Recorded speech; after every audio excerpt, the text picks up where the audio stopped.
capítulo 8 de la carta a los Romanos. Voy a leer los primeros 6 versículos. Ahora pues, ninguna condenación hay para los que están en Cristo Jesús, los que no andan conforme a la carne, sino conforme al Espíritu. Porque la ley del Espíritu de vida en Cristo Jesús me ha librado de la ley del pecado y de la muerte. Porque lo que era imposible para la ley, por cuanto era débil por la carne, Dios enviando a su Hijo en semejanza de carne de pecado y a causa del pecado, condenó al pecado en la carne, para que la justicia de la ley se cumpliese en nosotros, que no andamos conforme a la carne, sino conforme al Espíritu. Porque los que son de la carne piensan en las cosas de la carne, pero los que son del Espíritu en las cosas del Espíritu. Porque el ocuparse de la carne es muerte, pero el ocuparse del Espíritu es vida y paz. Hasta aquí nada más en la lectura por hoy de este capítulo de la Carta a los Romanos. La Carta a los Romanos es un documento único. Es el escrito más completo y profundo del apóstol Pablo en el Nuevo Testamento. Y se considera una carta por la forma que tiene, pero realmente por el contenido es un tratado teológico donde se explica la obra de Cristo y el impacto que tiene en la vida de los hombres. Esta carta a los hebreos a los romanos fue la que conmovió a Agustín y lo llevó a Jesucristo, la lectura de la carta a los romanos. Lo mismo sucedió con Martín Lutero. Fue la carta a los romanos la que conmovió la vida de él. Y lo mismo sucedió con alguien que tal vez no lo tengamos tan presente, como Juan Wesley, el padre del metodismo. La experiencia de él fue muy interesante porque Juan Wesley fundó, estando en la Universidad de Oxford, un club que era el Club de la Santidad. Era un hombre temeroso realmente de Dios, hijo de padres muy piadosos, que se dedicaba en ese momento a ayudar a los presos, a los carenciados, a los huérfanos, los necesitados. Es decir, estaba trabajando con ellos y tenía una rígida disciplina. Por eso fundó el metodismo, porque él decía que la vida cristiana había que vivirla con método, ¿no? Y en ese método estaba la oración constante, la lectura de la palabra de Dios, etc. Y por supuesto que se reunía con su club de santidad en la Universidad de Oxford, con todos los que participaban de su fe, y leían la Biblia y oraban juntos. Y en un momento de su trabajo, pensó que sería interesante viajar a los Estados Unidos. Y entonces, ¿por qué? Porque allá en los Estados Unidos quería explicarle y enseñarle el cristianismo a los indígenas en Georgia. Así que fue allí y no tuvo éxito. La verdad que el trabajo allí fue para Wesley una frustración. Y él escribe algo muy interesante en su diario. Él dice, hace ya 2 años y casi 4 meses desde que dejé mi país natal para ir a enseñar el cristianismo a los indígenas de Georgia. Pero mientras tanto aprendí, porque lo que yo menos sospeché es que fui a América a convertir a otros cuando yo nunca me había convertido a Dios. En la noche, cuenta su experiencia, fui de muy mala gana a una sociedad de la calle Eldergate, donde alguien estaba dando lectura al prefacio de la Epístola a los Romanos. Cerca de 1:15 para las 9 de la noche, mientras él describía el cambio que Dios obra en el corazón a través de la fe en Jesucristo, yo sentí un extraño ardor en mi corazón, sentí que confiaba en Cristo, solo en Cristo para la salvación, y recibí una seguridad de que Él me había quitado todos mis pecados, aún los míos, y me había librado de la ley del pecado y de la muerte. Y fíjese la frase con la que termina, porque creo que la frase con la que termina es la clave de todo. Él dice, tenía todavía la fe de un siervo, pero nunca la de un hijo. Es decir, la carta a los romanos lo llevó a él a entender lo que significaba la paternidad de Dios, lo que significaba ser hijo de Dios. Y él dice, yo nunca había entendido esto.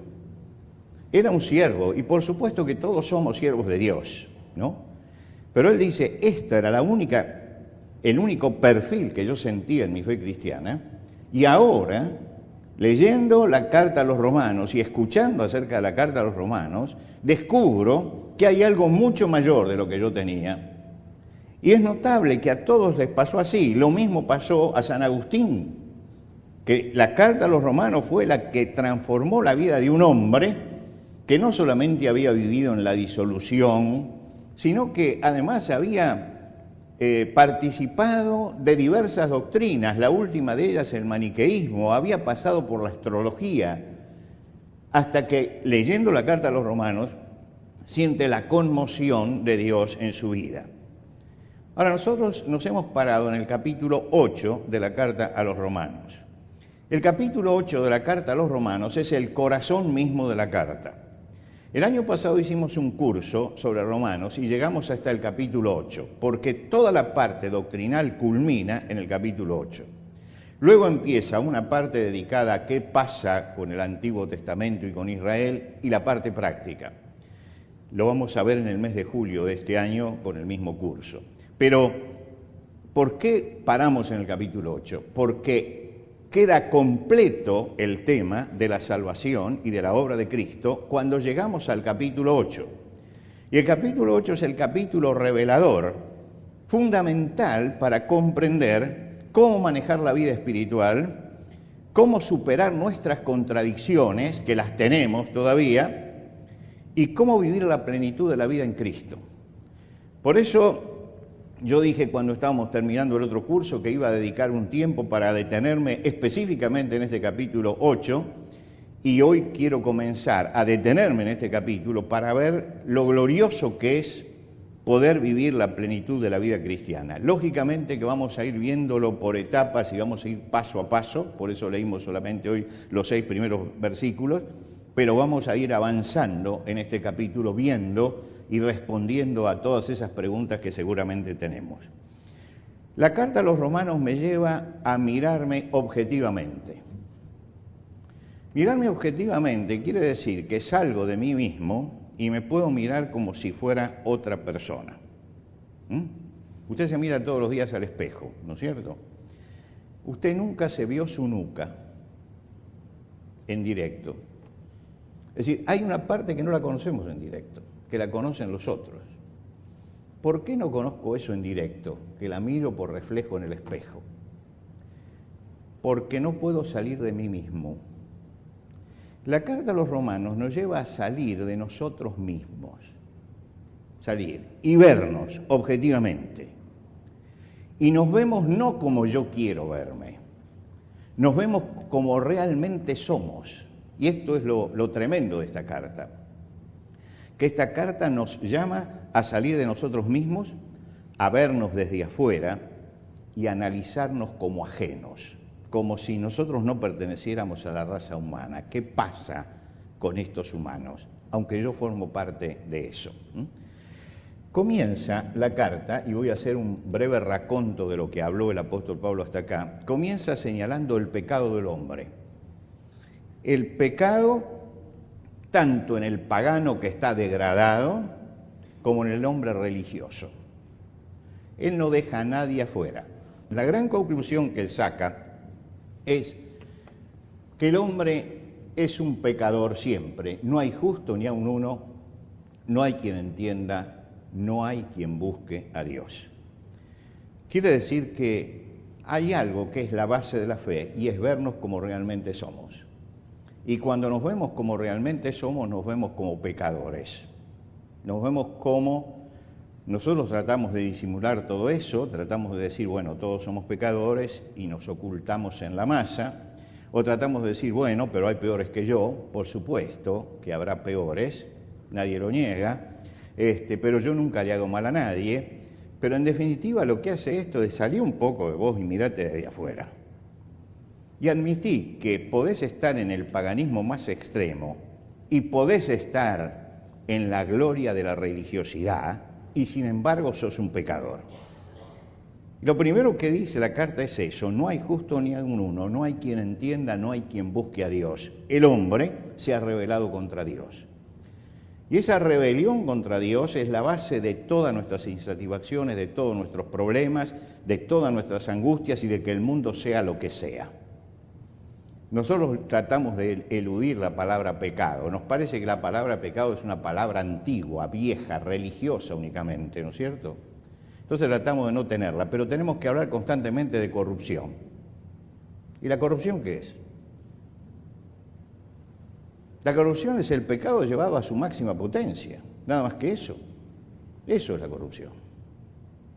Entonces, si nosotros no tenemos que asustarnos de esta palabra define una condición del hombre, que el hombre tiende hacia el mal, que no hay justo ni aun uno. Y luego de plantear esto durante 2 capítulos, entonces, casi 3 capítulos, 2 capítulos y medio, entonces nos lleva a la gran respuesta de Dios. ¿Y cuál es la respuesta de Dios?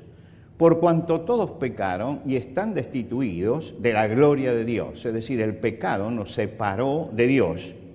Dice, siendo justificados, no transformados en justos, sino justificados gratuitamente por su gracia, mediante la redención que es en Cristo Jesús. Quiere decir que la gracia de Dios se acerca hasta nosotros y siendo aún pecadores, Cristo muere por nosotros y paga por nuestro pecado. Yo no soy justo. Ninguno de nosotros es justo por sí mismo. Somos justificados, y esta palabra es una palabra fundamental de la carta. Somos declarados justos por Dios. Bueno, vamos a perdonar el pecado y vamos a tener una relación directa, personal con nosotros. Y muestra la obra de Jesucristo y dice, gratuitamente por su gracia, mediante la redención que es en Cristo Jesús. No pagamos nada y el Señor nos ha comprado y nos ha redimido en la cruz. Y entonces desarrolla este tema de la justificación por la fe, y cuando llegamos al capítulo 5, él dice, justificados pues por la fe, tenemos paz para con Dios, por medio de nuestro Señor Jesucristo, por quien tenemos también entrada por la fe a esta gracia en la cual estamos firmes. Es decir, que salimos de un estado y entramos a otro estado, entramos a la gracia en la cual estamos firmes. Y entonces llega el tema de la vida cristiana. Ahora, ¿cómo vivo yo, que soy pecador, que he sido justificado por Dios, que Dios me ha perdonado mis pecados, pero cómo vivo ahora esta relación con Dios? Y entonces comienza el tema de la vida cristiana y termina el capítulo 6 con estas palabras. Cuando llegamos al capítulo 6 al final dice, más ahora que habéis sido libertados del pecado y hechos siervos de Dios, tenéis por vuestro fruto la santificación y por fin la vida eterna. Es decir, la santificación es la separación del mal. Dice, el resultado tiene que ser la separación del mal y la vida eterna, porque la paga del pecado es muerte, mas la dádiva de Dios es vida eterna en Cristo Jesús. Acá está la síntesis de la esperanza. Cuando uno llega a esta parte de la carta a los romanos se siente feliz, está tranquilo, ¿no es cierto? ¿Por qué? Porque primero dijo, es un pecador, está perdido, está separado de Dios, y después muestra que Cristo hizo algo y que eso que Cristo hizo es lo que nos relaciona nuevamente con Dios. Yo no llego a Dios porque soy justo, sino porque Cristo murió en mi lugar y pagó el precio de mi pecado. Y por eso ahora soy libertado del pecado, hecho siervo de Dios, y tenemos por fruto la separación del mal y como fin la vida eterna, porque la paga del pecado es muerte y la dádiva de Dios es vida eterna en Cristo Jesús. Gloria a Dios. Si se hubiera terminado aquí la carta, hubiera sido maravilloso, pero resulta que después de esto aparece el capítulo 7, y el capítulo 7 es un capítulo tremendo. El capítulo 7 es un capítulo tremendo, porque habla de la realidad del cristiano. Es como si después que estamos en paz con todo, el apóstol Pablo dice, ahora tiramos la bomba, y tira una bomba. ¿Y cuál es la bomba que tira el apóstol Pablo? Es esta, el problema de la vida cristiana. El gran problema de la vida cristiana, que es, porque según el hombre interior me deleito en la ley de Dios, pero veo otra ley en mis miembros que se revela contra la ley de mi mente y que me lleva cautivo a la ley del pecado que está en mis miembros.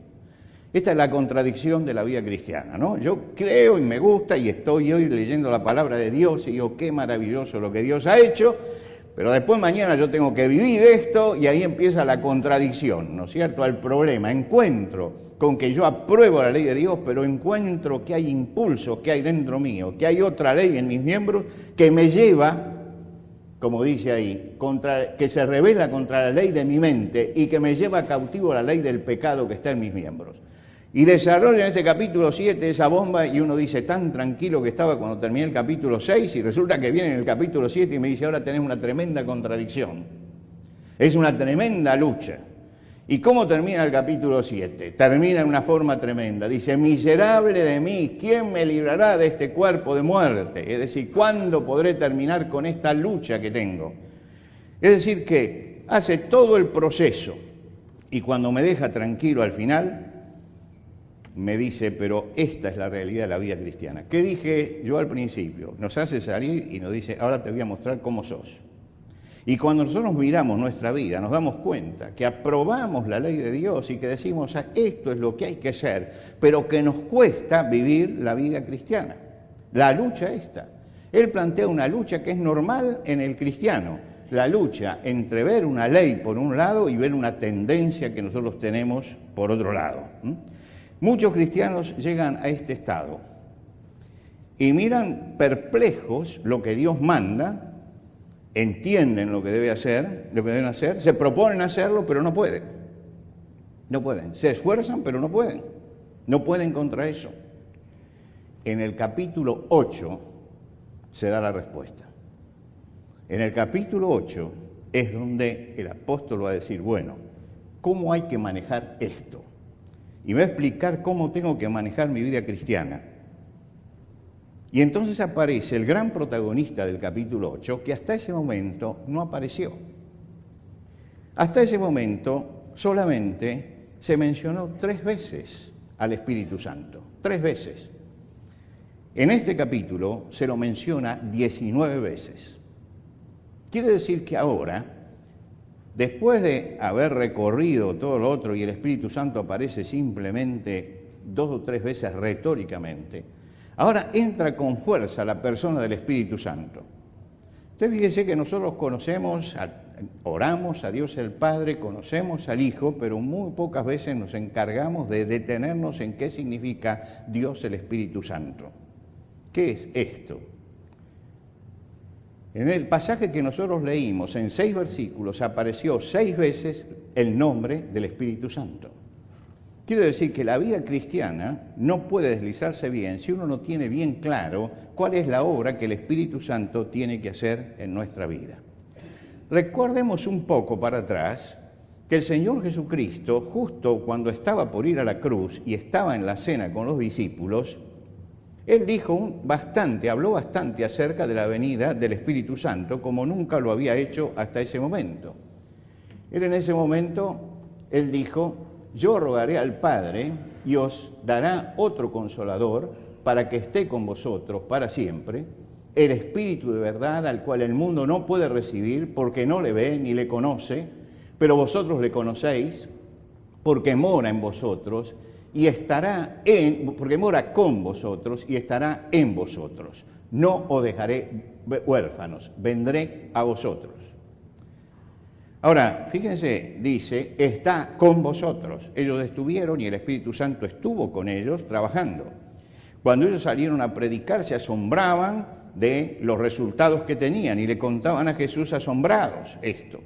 El Espíritu Santo estaba trabajando con ellos. Pero ahora dice, va a estar en ustedes, en ustedes. Esta fue la promesa de Jesús. Pero dice algo que es inquietante Jesús. Dice, no os dejaré huérfanos, vendré a vosotros. No hay que olvidarse que la Trinidad es Dios en 3 personas.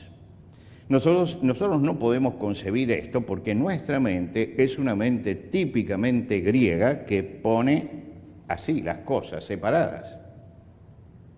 Pero Dios es uno, Padre, Hijo y Espíritu Santo, es uno.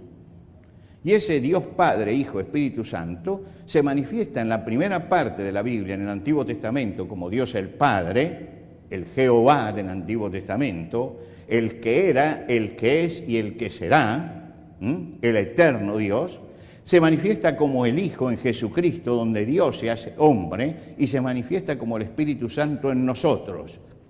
Pablo explica esto en la carta a los Colosenses. Es Cristo en vosotros la esperanza de gloria, la presencia de Dios en nuestra vida. El Señor prometió esto y la palabra de Dios confirma esto. Él dijo, otro consolador. Ustedes pueden tomar algunas otras Biblias con otras traducciones y van a ver que esta palabra en otras Biblias está cambiada. No dice consolador, dice paracleto.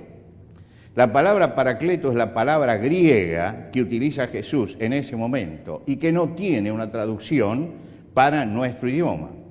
Paracleto es el que se para al lado de alguien y lo llama para defenderlo. Es el que está llamado al lado de la persona para ayudarlo en las luchas que él tiene. En latín, paracleto es advocatus, el que es llamado, y ahí sale nuestra palabra abogado. Abogado. Quiere decir que el abogado está con nosotros, el que nos defiende está con nosotros. La traducción correcta tal vez de esta palabra para nuestra cultura sería el abogado defensor, no el fiscal. En todo caso, el fiscal sería Satanás, ¿no es cierto? Pero el abogado defensor sería el Espíritu Santo. El Espíritu Santo que está en nosotros. Va a decir algo muy interesante más adelante, y nos vamos a detener en ese pasaje, que el Espíritu Santo está en todos los creyentes.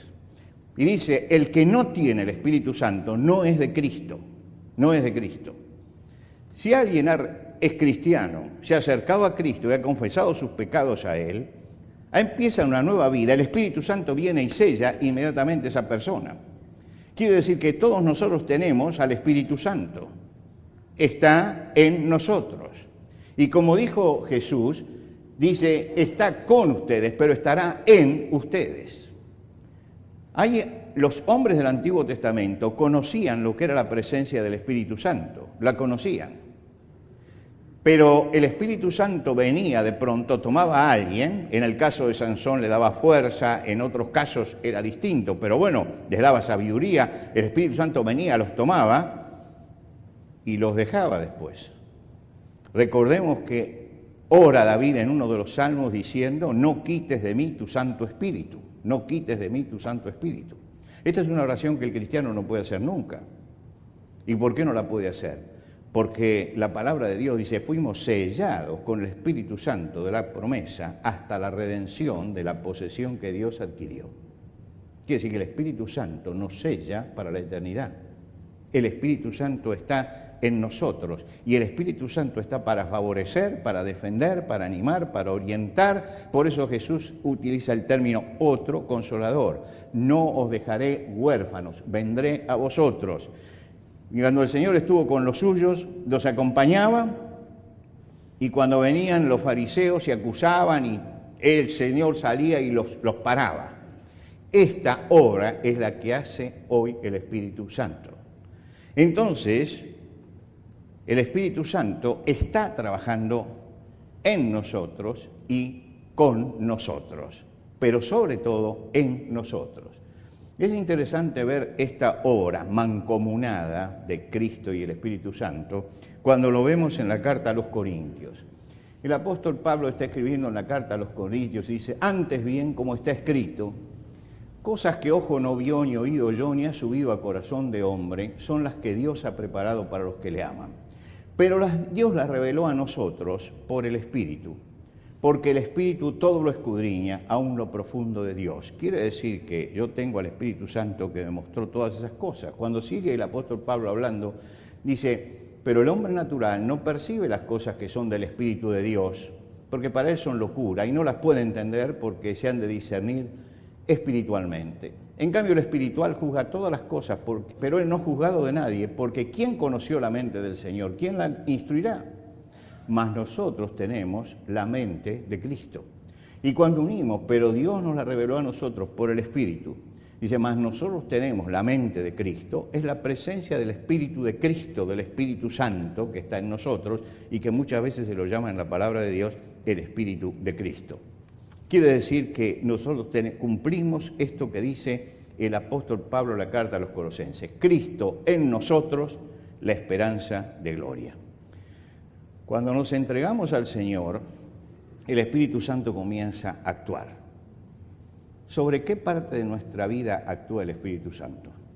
¿Sobre qué parte quiere actuar el Espíritu Santo?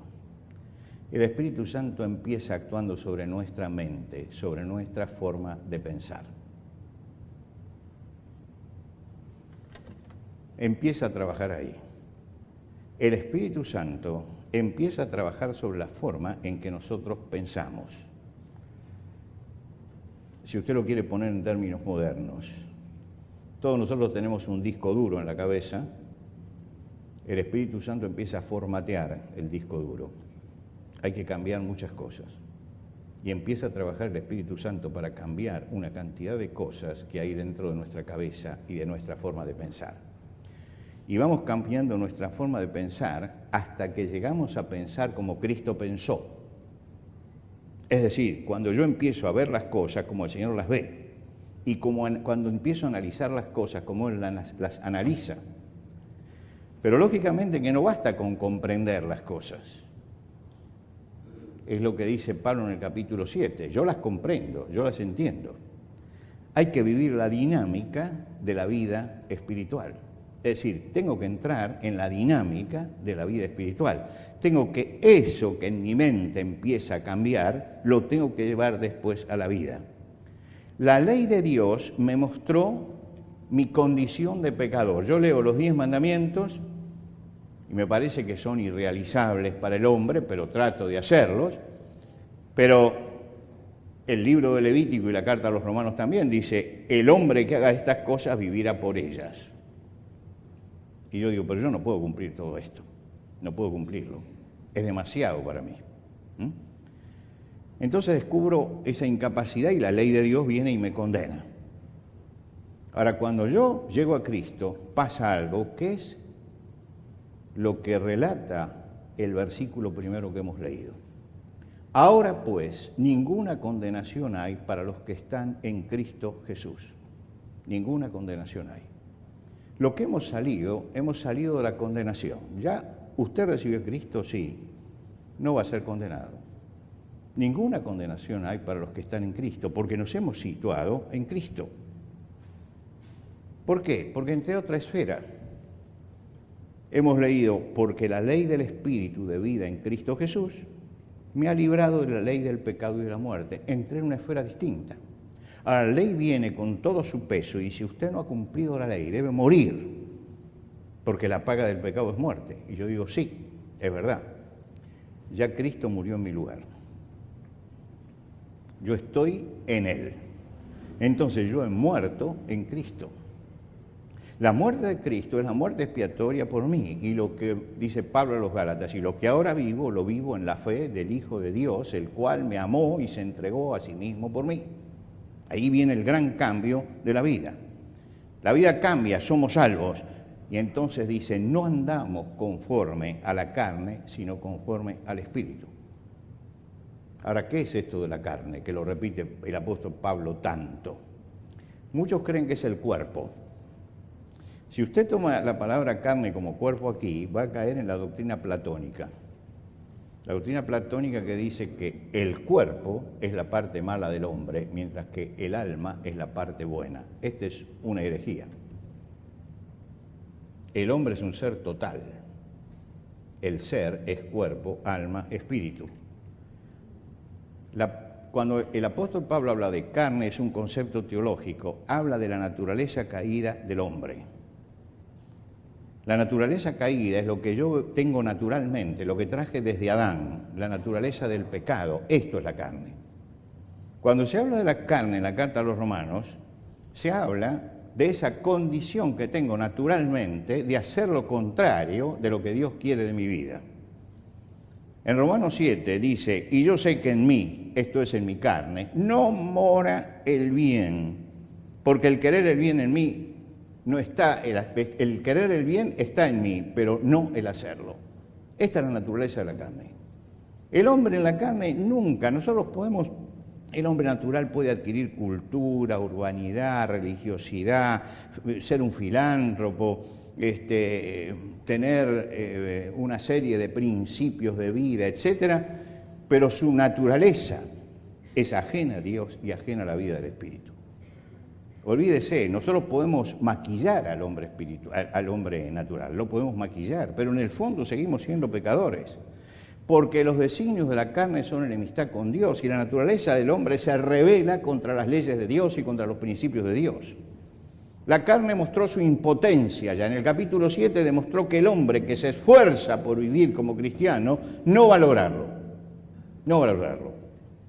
Quiere decir que me está diciendo aquí que hay una debilidad en el hombre, en lo que el hombre es naturalmente, que hace que no pueda lograr por sí mismo y con su propia fuerza vivir como un cristiano.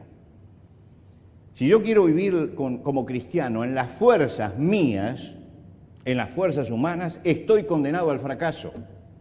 Y esto es lo que dice el capítulo 7. Un hombre que se esfuerza por sí mismo para cumplir la ley de Dios y que no recurre a la fuerza que Dios da a través del Espíritu Santo y no activa al Espíritu Santo en su vida, va a vivir una vida de fracaso, va a fracasar. Pero él dice, un cristiano es el que no anda según la carne, sino según el Espíritu. El camino que él señala es, no andamos conforme a la carne, sino conforme al Espíritu. Ahora el protagonista es el Espíritu Santo. El cristiano anda en el Espíritu. La vida espiritual no puede prescindir de la obra del Espíritu Santo. Yo no tengo fuerzas para vencer y usted no tiene fuerzas para vencer y nadie tiene fuerza para vencer por sí mismo. Por el camino del esfuerzo propio llegamos a la frustración espiritual. Ahora, ¿qué pasa? Usted dice, ¿y qué pasa cuando fracaso? Bueno, ¿recuerda usted la parábola del hijo pródigo? El hijo pródigo no dejó de ser hijo, pero eligió un camino equivocado. Habitaba en la casa como hijo y se fue porque creyó que la casa limitaba su vida. Siguió siendo hijo, pero terminó en una posilga. Y el cristiano puede terminar en una posilga también, puede terminar allí. Si no toma en serio su vida espiritual, puede terminar allí. Y dice, ¿sigue siendo hijo? Sí, porque Cristo pagó por sus pecados. Pero su vida va a ser una vida de tremendas frustraciones. ¿Por qué? Fíjense la realidad que lo golpeó a este joven para irse. La realidad que golpeó al joven para irse de la casa del padre es que él pensaba con cosas de la carne. ¿Por qué? Porque los que son de la carne piensan en las cosas de la carne, pero los que son del Espíritu en las cosas del Espíritu.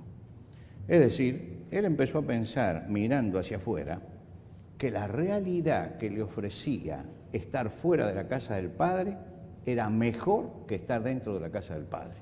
Y esta es una tentación que muchos tienen, creyendo que si yo estoy unido al Señor, esto me limita. Yo tengo que irme porque saliendo y rompiendo los límites voy a encontrar la libertad.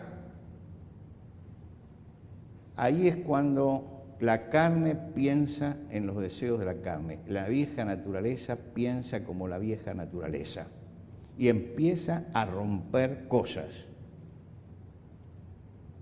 Y al romper todas esas cosas es porque está pensando mal.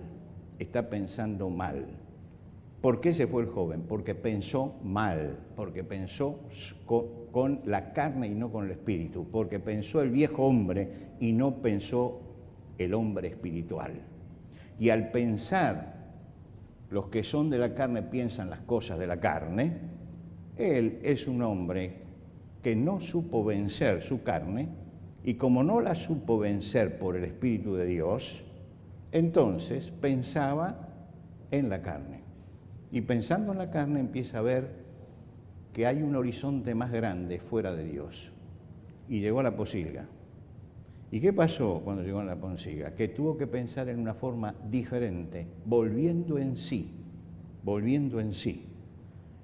¿Qué significa esto de pensar? Pensar. Los que son de la carne piensan en las cosas de la carne. La palabra pensar es poner la mira en algo. Esa palabra la usó el Señor cuando habló con Pedro, cuando Pedro se hundía en el agua, que le dice: quítate de delante de mí, Satanás, me eres tropiezo. No pones la mira en las cosas de arriba, sino en las de los hombres. Cuando Pedro trató de sacar a Jesús del camino de la cruz, él le dijo: estás siendo influenciado por Satanás. Estás siendo influenciado por Satanás. Estás siendo tropiezo. No estás poniendo la mira en las cosas de Dios. No estás mirando las cosas de Dios, sino las de los hombres. Esta palabra pensar es poner la mira en algo. Poner la mira en algo. ¿Qué fue lo que llevó al joven a irse de su padre? Que puso la mira en el lugar equivocado. Apuntó mal el objeto sobre el cual, y avanzó luego de mirar en esto. ¿Qué es lo que rectifica esto? Cuando vuelve en sí y entonces pone la mira en lo que debe ser puesta. El primer paso para vivir una vida cristiana plena, sana, es recordar lo que dijo el apóstol Pablo. Yo no voy a pasar hoy del primer paso, el domingo siguiente y los otros domingos vamos a avanzar, pero no voy a pasar el primer paso. Lo que el apóstol Pablo enseña en la carta a los colosenses. Él dice: si pues habéis resucitado con Cristo, buscad las cosas de arriba, donde está Cristo sentado. Poned la mira en las cosas de arriba y no en las de la tierra. Es interesante, acá utilizan, donde se traduce poner la mira en las cosas de arriba, es la misma palabra que se utiliza para pensar acá. Poner la mira en el objetivo, dirigir el esfuerzo hacia allí, y eso va a definir la vida. ¿Dónde estoy mirando?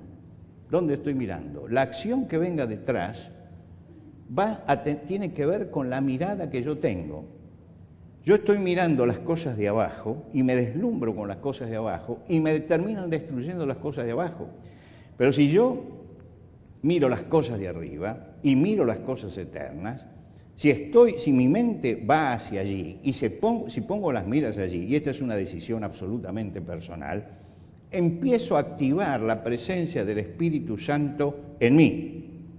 Si yo he resucitado con Cristo, tengo que buscar las cosas de arriba y poner las miras en las cosas de arriba y no en las de la tierra. Es decir, el objetivo tiene que estar ahí.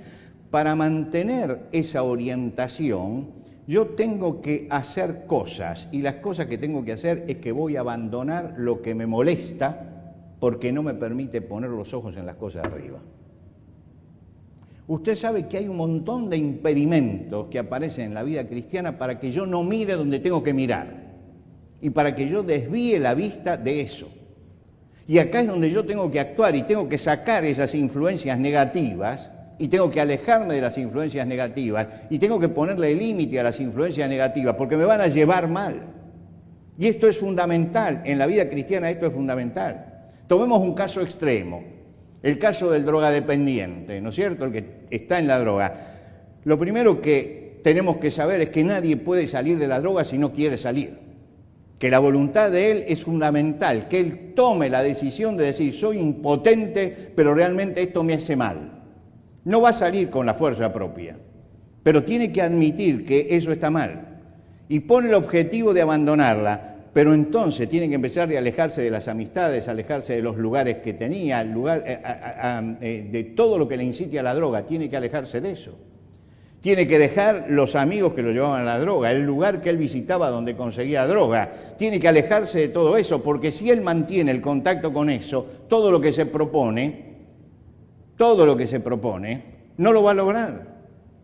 Y estos son los grandes cortes que uno tiene que hacer en la vida. Los cortes con aquello que realmente me perjudica, con aquello que no funciona, con aquello que me puede hacer mal. Y yo tengo en ese sentido que mirar dentro de mí y decir, si yo quiero vivir como cristiano, tengo que salir de estas influencias, no puedo tener estas amistades, no puedo concurrir a estos lugares.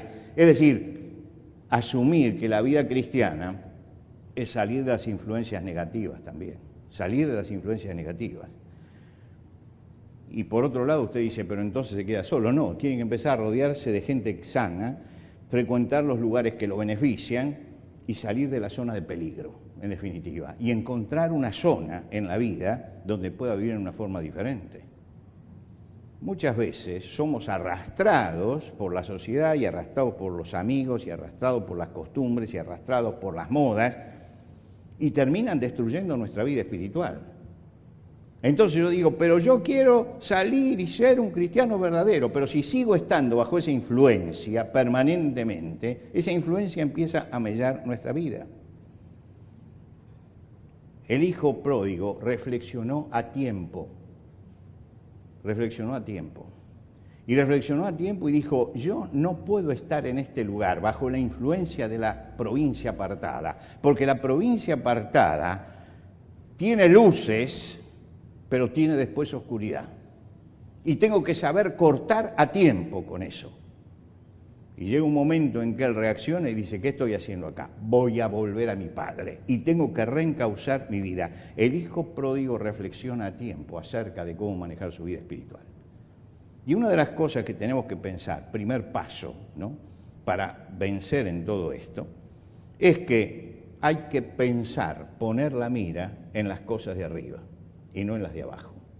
Es decir, apuntar con nuestra mente aquellas cosas que nos liberan y no hacia las cosas que nos esclavizan. Esto es algo que todos sabemos que todos vivimos bajo influencias. Permanentemente estamos bajo influencias. Nos levantamos, encendemos la radio, encendemos el televisor para ver las noticias y empezamos a ser influenciados por eso. Empezamos a ser influenciados. Y por supuesto que tenemos que vivir en el mundo y yo no puedo dejar de...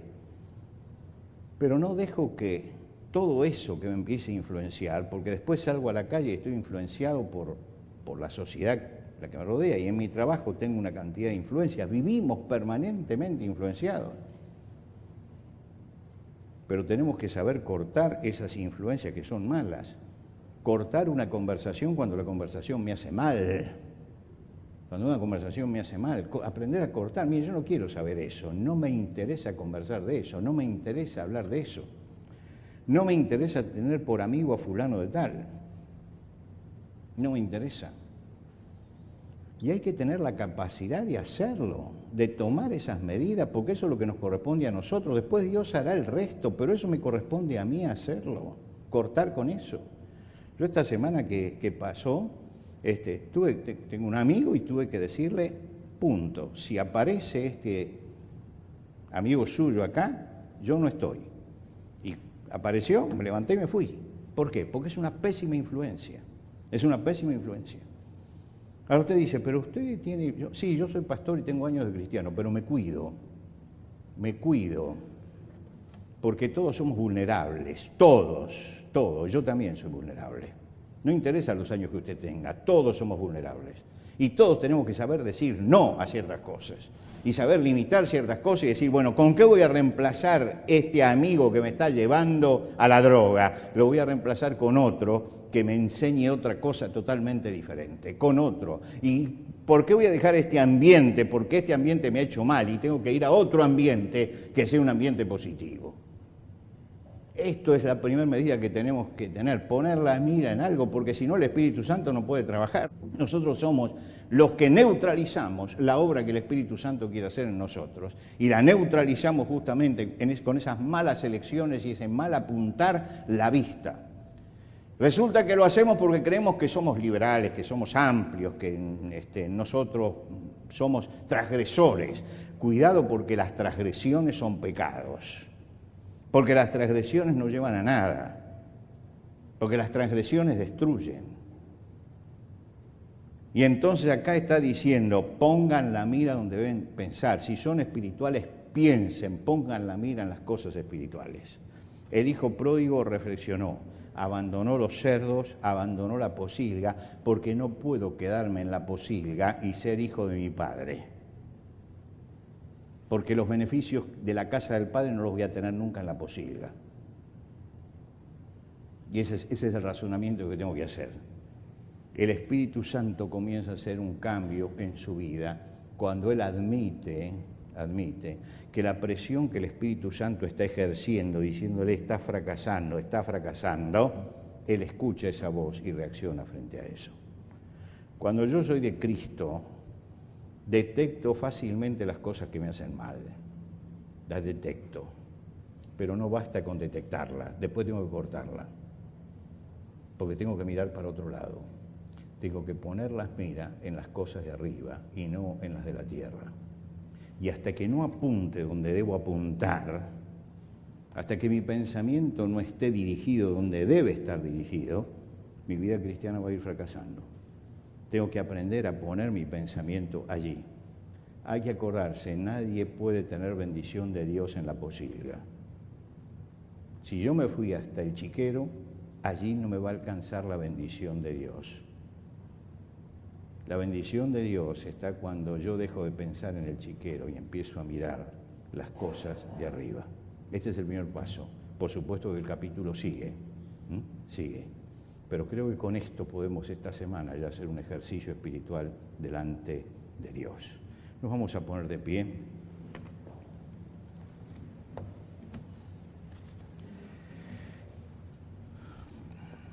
Señor, gracias por el encuentro de esta mañana, gracias porque hemos podido alabarte, gracias porque hemos podido abrir tu palabra. Te rogamos ahora por nuestras vidas, que sepamos hacer que esta palabra baje a nuestro interior y haga su obra. Y sabemos, Señor, que tu palabra es clara en cuanto a lo que tenemos que hacer. Te rogamos, Padre, que seamos responsables de nuestra propia vida espiritual, para no tener que vivir el fracaso y el dolor del fracaso. Bendícenos, Señor, para que tu palabra y solamente tu palabra quede grabada en nuestros corazones. Te pedimos que nos bendigas a nosotros esta semana en todo lo que vamos a hacer, en nuestros trabajos, en las tareas que tenemos por delante, que bendigas a nuestras familias también, que bendigas a los hermanos que están en este momento de vacaciones, descansando, que puedan tener un momento de paz y de tranquilidad y de reposo y recuperarse para poder seguir en la lucha. Señor, al retirarnos lo hacemos agradecidos porque tu palabra es verdad, porque tu palabra muchas veces duele, porque siempre la verdad duele, pero la verdad siempre sana también. Te rogamos que tu palabra, que puede habernos dolido esta mañana, dé sanidad a nuestro corazón. Te pedimos esto por Cristo Jesús.